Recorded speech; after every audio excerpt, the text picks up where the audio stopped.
ভোরবেলা থেকে প্রচণ্ড ওয়েদার খারাপ ছিল, প্রচণ্ড বৃষ্টি হচ্ছিল, তাই জন্য ট্রেন আসতে লেট করলো। কিন্তু যাই হোক, ট্রেনে আমরা উঠে পড়েছি। এবার দেখো ট্রেনের ভেতরটা খুব সুন্দর। ট্রেনের সিটগুলো দেখো 360 ডিগ্রি মুভ হয়, কিন্তু একটা সিট যদি 360 ডিগ্রি মুভ হয় আর একটা কিন্তু হয় না। তবুও সিটগুলো বেশ ভালো ছিল, কমফোর্টেবল ছিল। আর দেখো ট্রেনের ইন্টেরিয়রটা খুবই সুন্দর। ওপরটা দেখো গ্লাস দিয়ে এরকম করা আছে, লাগেজ রাখার জন্য আলাদা জায়গা আছে। ট্রেনে এমনি চা কফি ছাড়া টুকটাক স্ন্যাক্স আর ব্রেকফাস্ট যেরকম আইআরসিটিসির পাওয়া যায় সেরকম পাওয়া যায়। আমরা কিছুই নিইনি, আমরা মানে কিনে নিয়েছিলাম বাইরে থেকে, সেগুলোই আমরা খেয়েছি। ওয়াশরুমটাও খুব পরিষ্কার ছিল। ভিস্তাডোম কোচটার মধ্যে খেয়াল করলাম বেশিরভাগই বাঙালি ছিল, মানে 95%ই বাঙালি। তাই জন্য বেশ গর্ববোধ হচ্ছিল, যে ভাবছিলাম যে বাঙালি ছাড়া মানে ট্যুরিজম একদম অন্ধকার। তো বাঙালিরাই পারে একমাত্র সব সময় ঘুরে বেড়াতে, এইসব করে বেড়াতে। যাই হোক, বাঙালি ছাড়া ইন্ডিয়ান ট্যুরিজম একদমই মানে অচল। এই জন্য আমি নিজেকে সবসময় বলি গর্বিত বাঙালি। আমি বাঙালি বলে খুব গর্ব করি নিজেকে নিয়ে।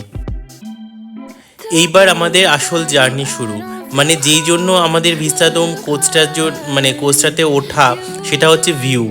তো এবার হচ্ছে আসল ভিউ দেখতে দেখতে আমাদের বারা কেভস যাওয়া। দেখো কি সুন্দর ভিউজগুলো, আর 133টা টানেল আছে, সেটা এনজয় করাটাও ভীষণ মজার।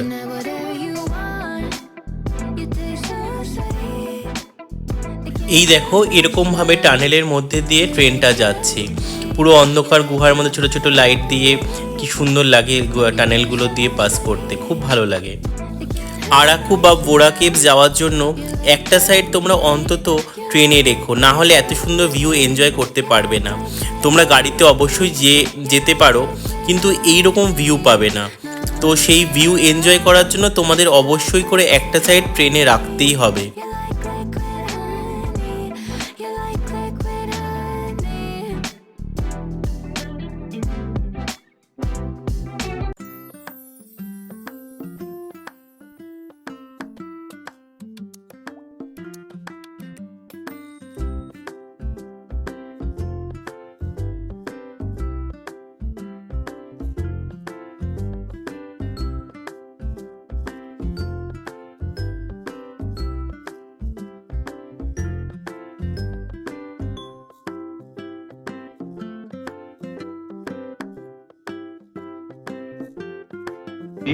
আমরা বারাকে পৌঁছে গেছি। তারপরে এখান থেকে আমাদের সাইট সিন স্টার্ট হলো। আরেকজন হাসছে, কিছু করার নেই, হাসুক। আর যাই হোক, ওয়েদারটা বেশ সুন্দর, বৃষ্টি হচ্ছে, জানি না কোথায় কি হবে। তো বেশ বৃষ্টিতে বেশ ভালোই লাগছে। চলো যেমন যেমন হবে সাইট সিন তোমাদের সঙ্গে শেয়ার করছি। বোরা কেভস স্টেশনে নেমে তারপরে গাড়ি করে যেতে হয় বোরা কেভস। তো সেখানে গাড়ির সঙ্গে প্রচণ্ড নেগোসিয়েশন করে আমরা অনেকক্ষণ দাঁড়িয়ে থেকে তারপরে একটা গাড়ি মানে রাজি করিয়েছিলাম 3000 টাকায়। তো ওরা মুরগি বানানোর জন্য রেডিই থাকে।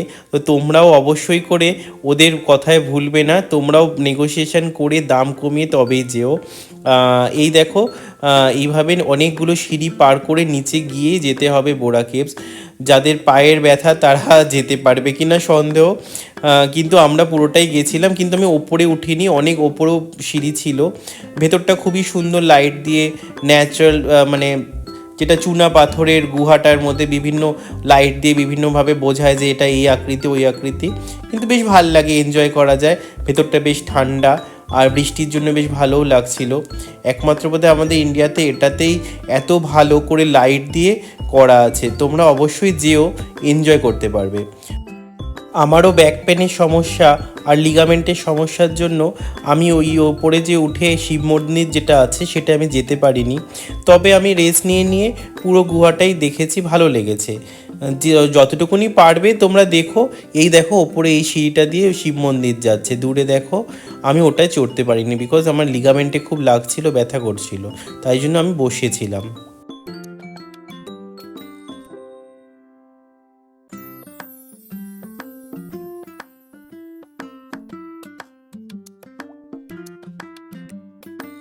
বয়স্ক মানুষ এবং যাদের কোমরে ব্যথা, পায়ে ব্যথা তাদের জন্য সত্যি মানে এই গুহাটা দেখা অসুবিধেজনক। তবুও যদি চেষ্টা করো যতদূর যেতে পারো। আর এটা বোধহয় ইন্ডিয়ার মধ্যে সবচেয়ে বড় মানে ন্যাচারাল এরকম কেভস আছে। আমি যদিও চেরাপুঞ্জিতে দেখেছি, কিন্তু ওটা এতটা বড় ছিল না। এটা বেশ বড় এবং এয়ারি, কিন্তু ওগুলোতে আমার একটু দম বন্ধ লাগছিল, মানে খুব ছোট ছোট জায়গা দিয়ে ঢুকতে হচ্ছিল, কিন্তু এটা বেশ এয়ারি ছিল।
বোরা কেভস দেখার পরে আমরা এবার চলেছি অনন্তগিরির পথে।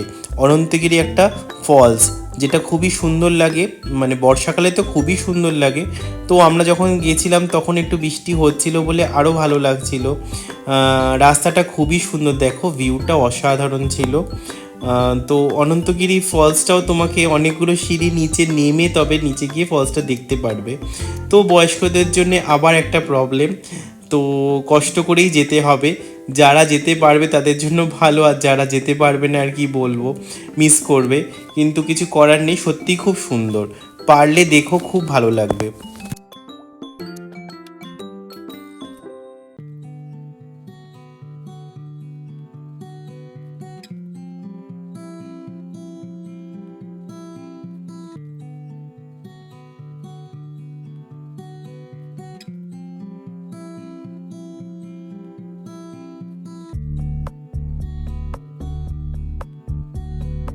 এত সিঁড়ি পার করার পর সত্যিই সার্থক।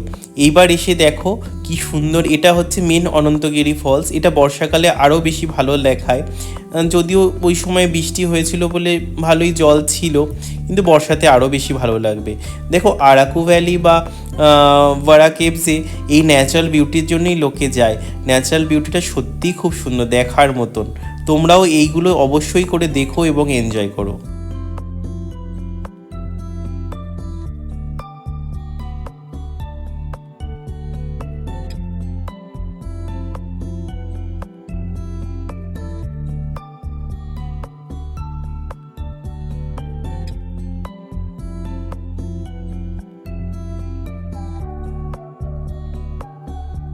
এই দেখো, এটা হচ্ছে কফি বাগান। এখানে আরাকু ভ্যালিতে প্রচণ্ড কফি চাষ হয়, গোলমরিচ হয়, বিভিন্ন রকমের মশলা তৈরি হয়। তোমরা চাইলে কিনতে পারো। আর এখানকার কফিটা একটা আগেই বলে দিই, কফিটা হচ্ছে মানে ওই ডাস্ট ফর্মে আসে, মানে ছাঁকতে হয়, ইনস্ট্যান্ট কফি নয়। কিন্তু যারা ইনস্ট্যান্ট কফি খাও তারা একদমই কিনো না, মানে খেতে পারবে না।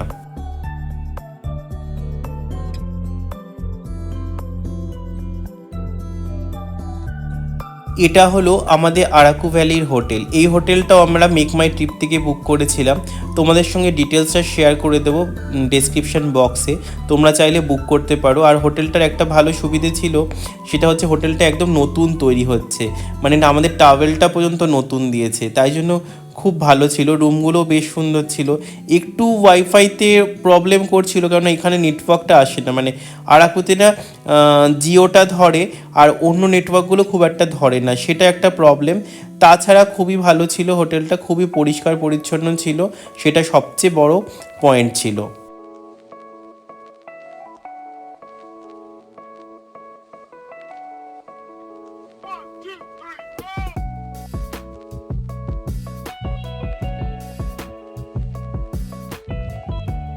এটা হচ্ছে আমাদের হোটেল থেকে ভিউটা।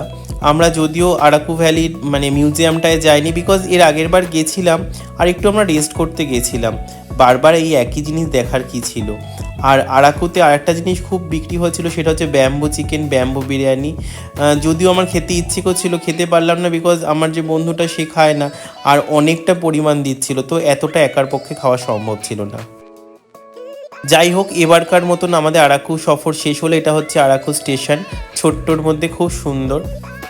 আর তোমাদের সঙ্গে আরেকটা ইনফরমেশন শেয়ার করে রাখি, সেটা হচ্ছে ড্রাইভারদের কথা একদম বিশ্বাস করবে না। যেরকম আমাদের সঙ্গে হয়েছিল, আমরা বলেছিলাম যে চকলেট ফ্যাক্টরিতে যাব, ড্রাইভার বলেছিল না না চকলেট ফ্যাক্টরি বন্ধ। তাই জন্য তোমরা যেখানে যাওয়ার হবে সেখানে গিয়ে দেখে এসো, যদি বন্ধ থাকে দেখবে না, কিন্তু ড্রাইভারদের কথায় বিশ্বাস করবে না, ড্রাইভাররা খুব ঠকায়।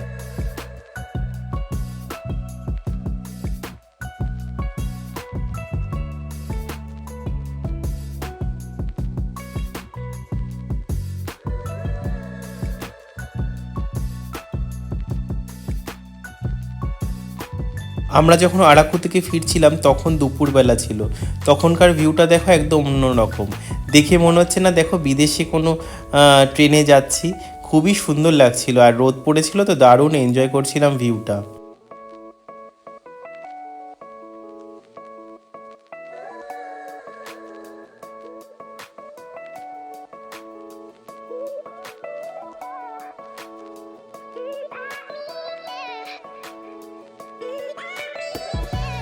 এটা হলো পিওর অথেন্টিক সাউথ ইন্ডিয়ান থালি, যেটা যারা আর কি সাউথ ইন্ডিয়ান ভালোবাসো তারাই খেও।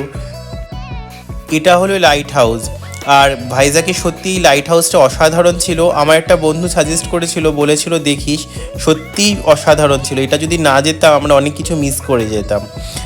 দারুণ সুন্দর দেখার মতন, কিন্তু এটা একটু সিটি থেকে ভেতরে এবং এটা সাইট সিনের মধ্যে ইনক্লুডিং নেই, তো এটা আলাদা করেই যেতে হবে। গাড়িতে জেনারেলি 2000 টাকা বা 3000 টাকা করে চায়। আর দেখো ওই যে দেখতে পাচ্ছ ওটা ডলফিন নোজের মতন দেখতে, ওটাই ডলফিন নোজ বলে।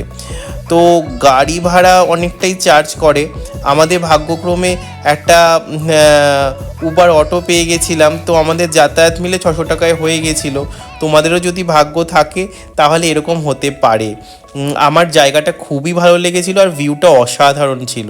সত্যিই তোমরা না গেলে অনেকটাই মিস করবে, অবশ্যই যেও এখানে।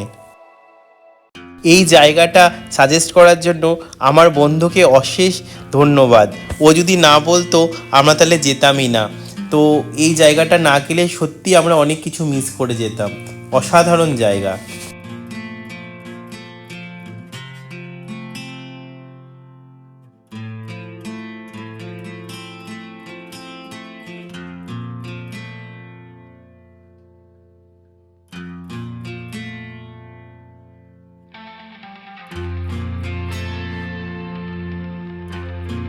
আজ আমাদের বাড়ি ফেরার দিন, ভোরবেলায় আমাদের ট্রেন, তো এখান থেকে আমাদের ট্রেন ধরতে হবে এবং হাওড়া ফিরতে হবে।